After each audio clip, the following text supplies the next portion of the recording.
नमस्कार, मैं हूं मृत्युंजय कुमार झा और अगले आधे घंटे तक कमोडिटी मार्केट पर आपके सवालों का सबसे बड़ा मंच तैयार है। अगर आपने कमोडिटी में ट्रेड किया है या फिर नया ट्रेड करना चाहते हैं, जानना चाहते हैं कि आपके लिए कहां पर कमाई के मौके बनेंगे, तो आप सवाल पूछिए। नंबर आप नोट कर लें 02223001634।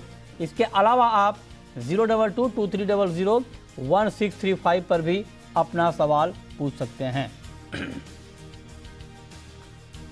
और चलिए अब हम बात करेंगे सबसे पहले कच्चे तेल की, क्योंकि क्रूड को लेकर इस वक्त एक नई और बड़ी खबर ये आ रही है कि 65 से $70 प्रति बैरल के भाव पर रूसी तेल पर G7 की मीटिंग में कैप लग सकता है। जो बात चल रही थी लंबे समय से कि कैप लगेगा रूसी तेल पर। कैप का मतलब ये कि इससे ऊपर के भाव पर रूस कच्चा तेल नहीं बेच पाएगा। ये कैप लगाया जाएगा, 65 से $70 का लग सकता है। ये अभी रॉयटर्स के हवाले से खबर आई है, सोर्सेज के हवाले से अभी आधिकारिक ऐलान होना बाकी है।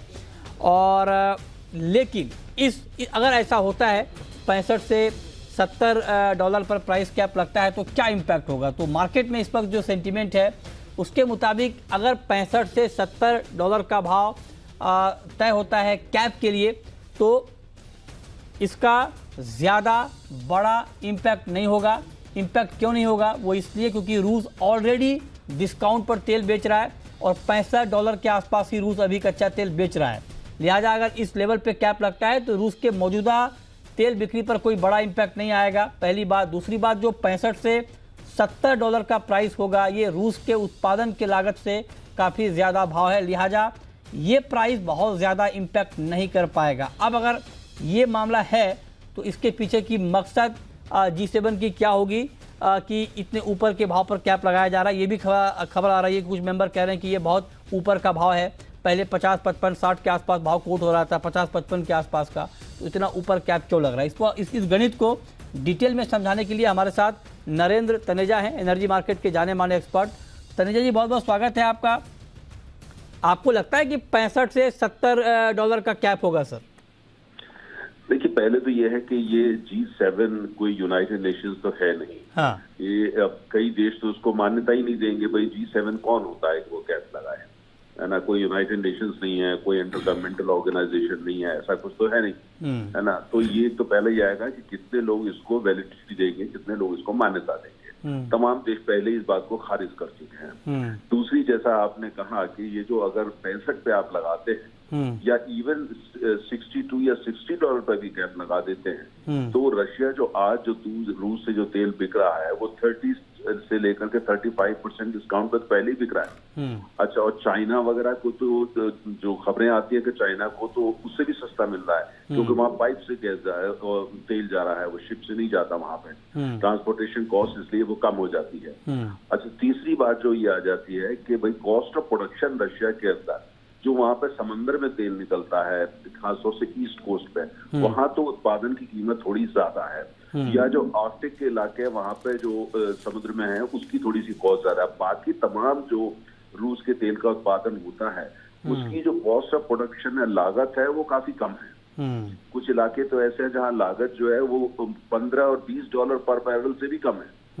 तो इसलिए जो अगर ओवरऑल ये इसको देखते हैं, अगर कैप ये लगाते भी हैं और कुछ देश इसको मान्यता देते भी हैं, तो प्रश्न ये हो जाएगा कि उससे कोई बहुत ज्यादा फर्क नहीं पड़ेगा। अब 65 रखने के पीछे एक वजह ये हो सकती है, कहीं ना कहीं जो है पश्चिम के देश और खासतौर से अमेरिका ये जानते हैं कि अगर रूस का तेल जो है बाजार में बहुत बड़ी मात्रा में गायब हो जाता है तो कुल मिलाकर के तेल महंगा होगा और अंतर्राष्ट्रीय अर्थव्यवस्था के लिए वो बुरी खबर होगी, खुद पश्चिम के देशों के लिए बुरी खबर होगी। तो उनका ये है कि सैंक्शंस लगे रहें, लेकिन साथ में रूस का तेल जो है वो अंतर्राष्ट्रीय बाजार में मार्केट में आता रहे। अच्छा, तो कमाल है। मतलब ये आप कहने की जो स्ट्रेटेजी है कि रूसी तेल की सप्लाई पर कोई असर ना पड़े और इसीलिए इस भाव पर कैप लगा दो और रूस को ज़्यादा भाव ना मिल पाए, हालांकि रूस तो ऑलरेडी डिस्काउंट पे बेच रहा है। तो सर अगर इस भाव पे प्राइस कैप लगता है तो मार्केट में प्राइस के ऊपर कोई इम्पैक्ट होगा या बिल्कुल कोई इम्पैक्ट नहीं होगा? नहीं, देखिए, जो सैंक्शंस हैं ये पॉलिटिकल मैसेजिंग होती है, पॉलिटिकल एक वेपन होता, हथियार है। अब उनको ये है कि हमने कैप लगा दिया तो मार्केट में थोड़ी उथल पुथल होगी, क्योंकि जो कैप लगाने के बाद मार्केट किसी तरह का अंकुश पसंद नहीं करती है। तो थोड़े समय के लिए जो है मार्केट में थोड़ी हलचल हो सकती है और रूस की जो सप्लाई है उसको थोड़ी दिक्कत आ सकती है, लेकिन कुल मिलाकर के अगर ये गैप से आगे बढ़ते हैं, ये नियंत्रण इस पे लगा दें कि जो भी रूस का तेल समुद्री जहाज लेकर के जाएगा उससे कोई लेन देन कोई और देश नहीं रखेगा, तो फिर दिक्कत आएगी। अच्छा। या फिर यह कि जो कोई बीमा कंपनी उस तेल का जो है इंश्योरेंस कर रही है जो रूस से निकला है और उसकी कीमत $65 से ज्यादा है, तो कीमत दिक्कत वहां आ जाएगी। क्योंकि दुनिया का अधिकांश तेल जो इंश्योरेंस कंपनी है वो पश्चिम की हैं, अधिकांश जो टनेज है जो शिप्स हैं वो पश्चिम की है। रूस के पास अपने प्रोडक्ट टैंकर मिला करके 67 जहाज है समुद्री, और भारत का 90% जो व्यापार है तेल का वो विदेशी अर्थात पश्चिम के टैंकरों से ही होता है। ठीक है। तो इसलिए इसके अंदर की जो पहलू है उन पे भी थोड़ा गौर करना पड़ेगा। परेशानी होगी, बाजार का सेंटीमेंट हिट होगा, लेकिन ये देखना होगा कि वो कितना ये अंकुश जो लगा रहे हैं ये कितने कड़ाई से उस पर पालन करेंगे। अगर ये है कि पॉलिटिकल मैसेजिंग हो गई तेल को बाजार में आने दो, तो फिर ज्यादा प्रभाव ज्यादा मार्केट में कोई असर नहीं आएगा। ठीक है। अब एक सवाल, ये तो सर तेल की बात हो गई, अब आते हैं गैस पे। और गैस में देखिए बहुत बड़ी तेज़ी है, कल भी 5% दाम बढ़े थे ग्लोबल मार्केट में, आज 8 से 9% की तेज़ी है। MCX जो कि इंडियन फ्यूचर मार्केट है वहाँ पर भी करीब करीब 9% के आसपास की तेज़ी है नेचुरल गैस में। वजह यह है कि रूस ने चेतावनी दी है कि गैस की सप्लाई और कम हो जाएगी रूस की तरफ से यूरोपीय यूनियन को गैसप्रोम के जरिए, और ऑलरेडी सप्लाई बहुत कम हो चुकी है। 40% की सप्लाई पहले होती थी और युद्ध के बाद ये घटते घटते 10% पर आ गई है। तो क्या इस चेतावनी का कोई मतलब है, या आपको लगता है कि फिर से नॉर्मलसी आ जाएगी, ये सिर्फ चेतावनी भर है? देखिए, दो चीजें हैं। पहले तो ये है कि तेल और गैस का मॉलिक्यूल एक होता है, हाँ। लेकिन दोनों कमोडिटी अलग होती हैं। हाँ। दूसरी बात हमको समझना होगा कि तेल का अंतर्राष्ट्रीय बाजार है, लेकिन गैस का बाजार अंतर्राष्ट्रीय नहीं है, क्योंकि गैस तेल को कहीं भी ले जाना बड़ा आसान काम होता है। बोतल में रखिए, टैंकर में रखिए और दूसरी जगह पाइप में डालिए, दूसरी जगह पहुंच जाता है। हाँ। लेकिन गैस के लिए दो ही तरीके होते हैं, या तो समुद्री जहाज से LNG की शक्ल में, या फिर यह है कि आप उसको पाइप के माध्यम से ले जाएं, और ये पूरे विश्व स्तर पर ये करना संभव नहीं होता।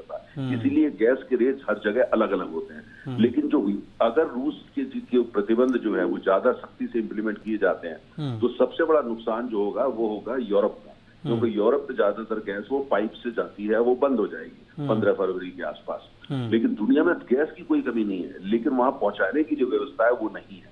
अच्छा। लिहाजा LNG की कीमतें बढ़ जाएंगी। LNG जो भारत भी बहुत भारी मात्रा में खरीदता है, हम लगभग 60% गैस हम भी आयात करते हैं, तो वहां परेशानी पूरी दुनिया के लिए हो जाएगी कि अगर जो है गैस ये प्रतिबंध लगते हैं तो गैस की कीमतें और बढ़ सकती है, और खासतौर से वो देश जो गैस की आयात पर निर्भर बहुत ज्यादा है, जिसमें भारत जो है वो भी काफी आगे है, तो वहां परेशानी पैदा हो जाएगी। तो सर वैसे ठीक है, आपने जो सिचुएशन बताया वो तो ठीक है, लेकिन इंडिया के पॉइंट ऑफ व्यू से इस खबर को किस तरह से देखा जाए?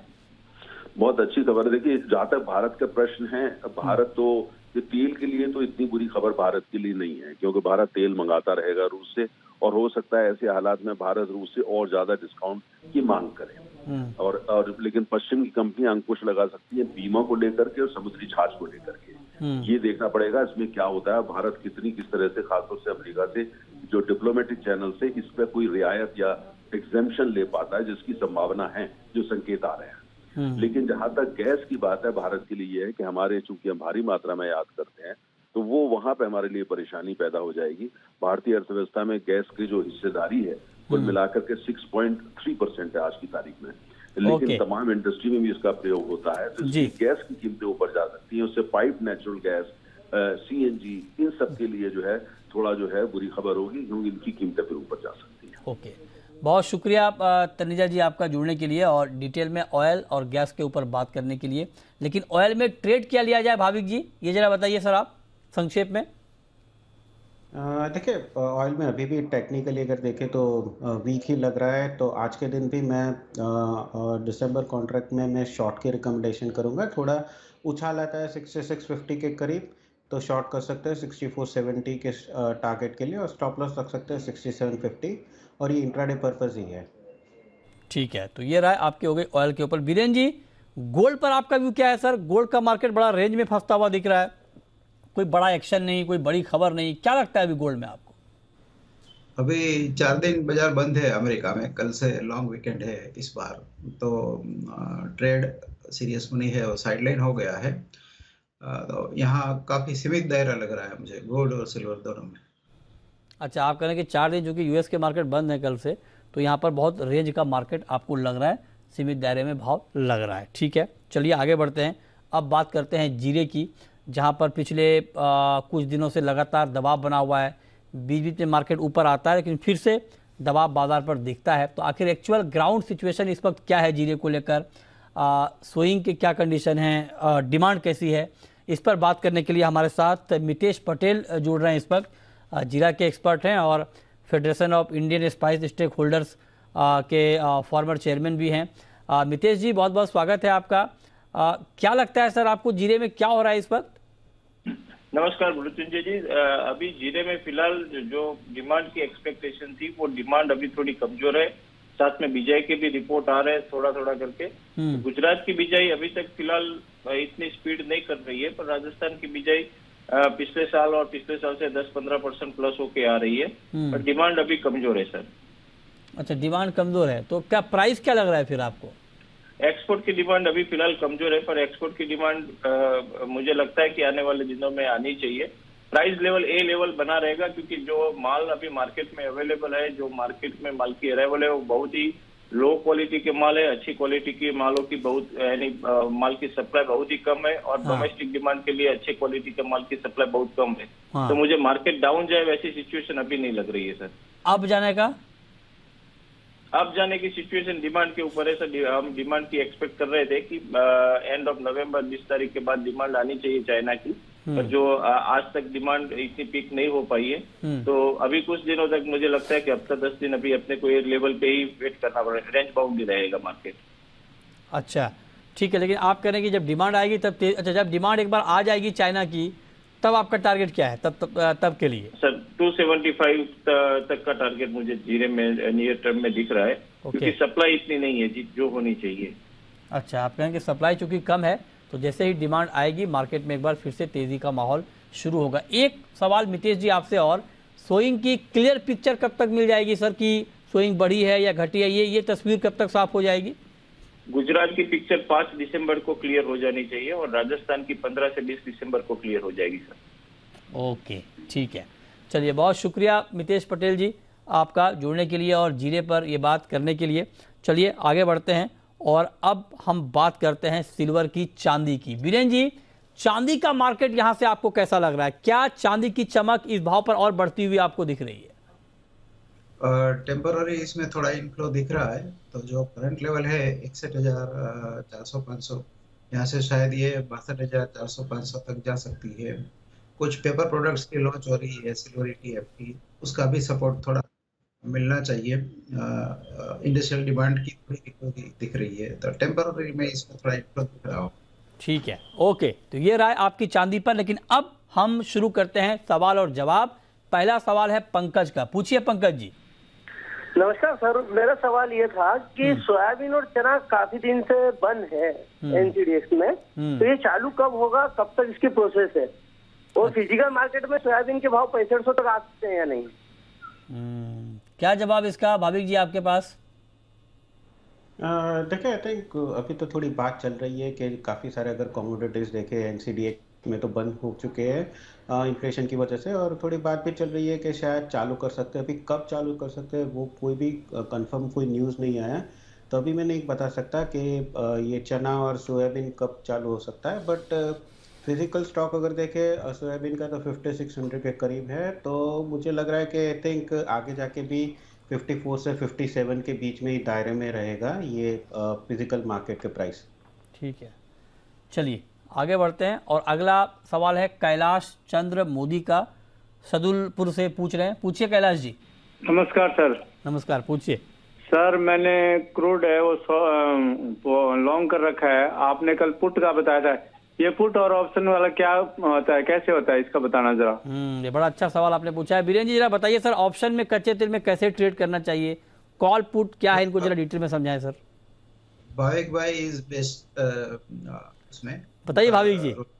यस, देखिए ऑप्शन में आप कॉल तब ले सकते हैं कि जब आपको लग रहा है कि प्राइसेस अप जाएंगे, और पुट आप तब लेंगे जब प्राइसेस नीचे जाएंगे। तो जब भी आप पुट लेते हैं और प्राइसेस नीचे जाएंगे तो आपके पुट में प्रॉफिट होगा, और अगर कॉल लेते हैं और प्राइसेस ऊपर जाता है तो आपके प्राइस कॉल जो प्राइस है वो बढ़ेगा। तो यही समझना है कि जब भी आपको बाय करना है तो कॉल लेना चाहिए और जब भी आपको बेचना है तो आपको पुट लेना चाहिए। तो अभी क्रूड में क्या लेना चाहिए, कॉल या पुट? देखिए अभी तो पुट ही लग रहा है क्योंकि अभी भी मुझे लग रहा है कि मार्केट नीचे ही जाएगा। तो आई थिंक 6450 या 6400 का जो पुट है वो आप बाय कर सकते हैं। ओके ठीक है। तो अगर ऑप्शन में आप ट्रेड लेना चाहते हैं तो भाभी जी कह रहे हैं कि अभी आप क्रूड में पुट का ऑप्शन लेकर ट्रेड ले सकते हैं। अगला सवाल है मनीष का, पूछिए मनीष। हाँ, मैंने क्रूड का कॉल लिया है 6500 का 347.50 पैसा में। अच्छा, 6500 की कॉल आपने ली है। तो 20 वीरेन रुपया जी मिल रहा है। क्या किया जाए वीरेन जी अभी? थोड़ा बाउंस आना चाहिए टेम्पररी, तो कॉल की वैल्यू थोड़ी बढ़ेगी, बट इसकी टाइम वैल्यू देखते हुए ज़्यादा तेजी की उम्मीद नहीं है। हाँ, तेजी की उम्मीद ज़्यादा नहीं है, लेकिन थोड़ा बहुत वीरेन जी कह रहे हैं कि आ सकता है। भाभी जी ने तो ऑलरेडी कह दिया कि अभी आपको कॉल नहीं लेना है, पुट लेना है। चलिए आगे बढ़ते हैं और मेटल की बात करते हैं। भाभी जी, ओवरऑल मेटल मार्केट का सेंटीमेंट बहुत कमज़ोर है, चाइना में डिमांड घटने की आशंका बनी हुई है। ऐसे में मेटल में कोई ऐसा काउंटर जहां पर आपको लगता हो कि इस वक्त ट्रेड लेना सेफ रहेगा, ठीक रहेगा? देखिए आपने सही बताया कि जी इस हिसाब से अभी चाइना में लॉकडाउन बढ़ गए और केसेस बढ़ गए, तो लग रहा है कि आगे जाके भी मेटल्स में थोड़ी मंदी ही दिखेगी। और टेक्निकली भी अगर देखें तो कल भी 674 का हाई मारा था, आज भी 674 का कॉपर का हाई है और वहाँ से ही बिकवाली देखने को मिल रही है। तो मेरी आज की ट्रेंड रहेगी कि कॉपर वही जहाँ पे रेजिस्टेंस है 674 नवंबर कॉन्ट्रैक्ट, तो वहाँ पे आप बिकवाली कर सकते हैं 666 के टारगेट के लिए और इंट्राडे स्टॉप लॉस रख सकते हैं 680 का। तो कॉपर बेच के चल सकते हैं इंट्राडे। ठीक है, ओके। अच्छा बीरेन जी, अब आते हैं एग्री में। सर एग्री में ग्वार को लेकर आपने कहा था कि तेज़ी बहुत आ गई है, इस भाव पर थोड़ा सावधान रहें। उसके बाद कल भी करेक्शन था, आज हालांकि शुरुआती दौर में करेक्शन था, लेकिन शाम को मार्केट ठीक ठाक रिकवर हो गया और इनफैक्ट ग्वारगम तो प्लस में बंद हुआ। तो अब यहाँ से आपको क्या लगता है, ग्वार सीड और ग्वारगम? यहाँ जो सेंटर ऑफ अट्रैक्शन है वो गवार स्प्रेड दिख रहा है शायद। गवार गम और गवार के बीच जो लोग स्प्रेड करते हैं नॉर्मली 1.80 220 के रेंज में, ये 2 साल पहले 1.30-35 हो गया था, आज 2.10 है। ऐसा लग रहा है कि अभी भी ये गवार गम थोड़ा स्क्वीज है, थोड़ा इसमें बाइंग मोमेंटम ज्यादा है। तो मैं अभी भी इसको देख रहा हूँ कि जब तक गवार गम में डिसेंट करेक्शन नहीं आए तब तक इसमें शॉर्ट साइड से बचना चाहिए। ठीक है, ओके। चलिए अब अगला सवाल है अभी जैन का, पूछिए जैन साहब। हाँ sir, good evening sir. Good evening sir जी जी पूछिए। 6,400 पे सेलिंग सिल्वर है, तो डाउन में मिलेगा भाव? 60,400 पे आपने सेल किया है? हाँ। अच्छा, अभी है मार्केट 61,600। तो भाविक जी क्या सुझाव आपका इनके लिए? देखिए आप ही तो लग रहा है कि ट्रेंड ऊपर ही है, क्योंकि आज के दिन बहुत इंपॉर्टेंट डेटा भी नहीं है और 2 दिन वैसे भी इसका मार्केट बंद है। तो मुझे लग रहा है कि आप एक बार आपका स्टॉप लॉस जो है वो 62,000 का रखिए और अगर वापस नीचे 60,800 के करीब आता है तो आपकी शॉर्ट में से निकल जाइए, क्योंकि 1 से 2 दिन अभी भी लग रहा है कि चांदी में तेज़ी हो सकती है। ठीक है, अगला सवाल है जयंत राज का, पूछिए जयंत जी। नमस्कार। नमस्कार, पूछिए। मैंने चांदी ली हुई है 62,700। 62,700 पे आपने बाई किया है चांदी? हाँ, बाई किया हुआ। ये स्पॉट में लिया है सर आपने, हाजिर में लिया है? हाजिर में नहीं, इसमें एमसीएक्स पे लिया है। ओके, तो बीरेन जी आपको क्या लगता है अभी होल्ड करना ठीक रहेगा? जो लोग बाय एंड होल्ड प्रेफर करते हैं ना, तो ये इसमें 1400-1500 रुपये का जो कैरी कॉस्ट होता है ना, वो थोड़ा भारी होता है। तो मैं ऐसा कहूँगा कि बाई साइड में इसमें 61,100 का स्टॉप लॉस होना चाहिए। 2-3 दिन शायद जंप आ सकता है 62,200-400 तक का, पर ये कैरी कॉस्ट को खास ध्यान में रखना चाहिए। ठीक है, नेक्स्ट कॉलर पराग हैं हमारे साथ, पूछिए Parag ji. Hello, good evening sir. Good evening, पूछिए। मेरा सवाल भाविक जी से था, आज के लिए गोल्ड में क्या करना चाहिए? किसमें सर? भाविक जी से। नहीं, किस कमोडिटी में? गोल्ड पर। गोल्ड में आज क्या करना चाहिए? अच्छा बताइए भाविक जी। देखिए गोल्ड कल 2 दिन पहले भी 52,130 का एक सपोर्ट लिया था, आज भी देखे 52,160 के करीब सपोर्ट लिया है। तो मुझे लग रहा है कि करीब 52,200 के करीब आता है, तो 52,100 के स्टॉप लॉस एक बार बाय कर सकते हैं और अपसाइड का टारगेट आप रख सकते हैं 52,420 का। ओके ठीक है, तो ये सुझाव आपका कि इस भाव पर गोल्ड में क्या करें, इस पर आप नज़र रखिए। चलिए आगे बढ़ते हैं और कुछ और काउंटर की बात करते हैं जहां पर आपके लिए ट्रेड के मौके बन सकते हैं। ओवरऑल मसालों के ऊपर बीरेन जी आपका क्या आउटलुक है? वहां पर कुछ अभी ट्रेड आपको दिख रहा है या अभी शांति? यहाँ दुनिया में शायद कोई शॉर्ट अपॉर्चुनिटी मिल सकती है। जो प्राइमरी रुझान मिल रहा है गुजरात से, वो धनिया की बुआई में काफी बढ़ोतरी के रुझान मिल रहे हैं। राजस्थान में भी शायद बिजाई कंपेयर टू जीरा धनिया की शायद थोड़ी ज्यादा रह सकती है। यहाँ हम 1300 के आसपास जनवरी कॉन्ट्रैक्ट अगर मिले तो शॉर्ट कर सकते हैं 11,700 स्टॉप से। डाउनसाइड ऑब्जेक्ट 9,700-800 का। ओके ठीक है। भाविक जी कैस्टर पर कोई व्यू आपका अभी इस भाव पर? देखिए कैस्टर में अच्छी खासी हमने उछाल देखा था 7100 से 7500 और अभी वापस थोड़ा बहुत करेक्शन आ रहा है। आई थिंक एक हेल्दी करेक्शन है और वैसे भी सपोर्ट अगर देखें तो 7300 का है। तो मुझे लग रहा है कि यही करंट मार्केट प्राइस से 7300 के स्टॉप लॉस से बाय कर सकते हैं। अपसाइड लग रहा है 7550 से 7600 का, तो किसी को भी पोजिशनल लेना है तो 7300 के स्टॉप लॉस से बाय कर सकते हैं। ठीक है, अगला सवाल है बालकृष्ण का। पूछिए बालकृष्ण जी। ग्वार में 6500 तक कब जाएगा जी? ग्वार किस भाव तक? 6500। 6500। भाविक जी बताइए, आज तो 6000 के नीचे है ग्वार से दिसंबर का वायदा। ये पूछ रहे हैं कि 6500 तक कब तक जाएगा, क्या कहेंगे आप? देखिए अभी 6390 मतलब 6400 का करीब गया ही था और उसके बाद हम देखें कि 6000 के नीचे आ गया है। मुझे लग रहा है कि जो 6400 का जो है वो ही एक कंजर्वेटिव टारगेट रख सकते हैं। 6500 अभी नहीं लग रहा है, बट अपसाइड मैक्सिमम मुझे 6400 का ही लग रहा है। ठीक है, बहुत शुक्रिया भाविक जी आपका, बीरेन जी आपका जुड़ने के लिए, बताने के लिए कहां पर कमाई के मौके बनेंगे।